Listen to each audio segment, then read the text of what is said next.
Hello. In this video, I'm going to give you the quick comparison between the RE200 versus RE205 and begin to look on the specifications, like what are the main differences that you need to know about both of these.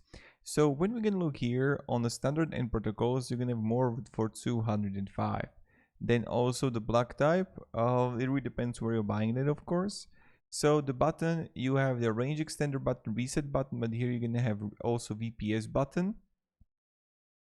Power consumption, so the power consumption is better for the 200 TP-Link. Then antenna, you're gonna have 3 internal antennas for the 200 comparing to the 300 of here you're gonna have 2, but they're like external. Then the wireless standard is better for 205. Both got 2.4 GHz and 5 GHz. Now the reception sensitivity is better for 205.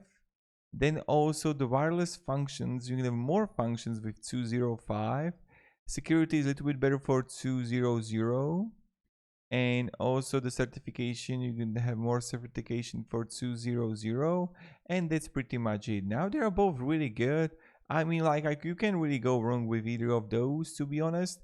But still, if you're looking for VPS button, if you want to have more standard and protocols, if you want to have better wireless standards and reception sensitivity, then the 205 is the way.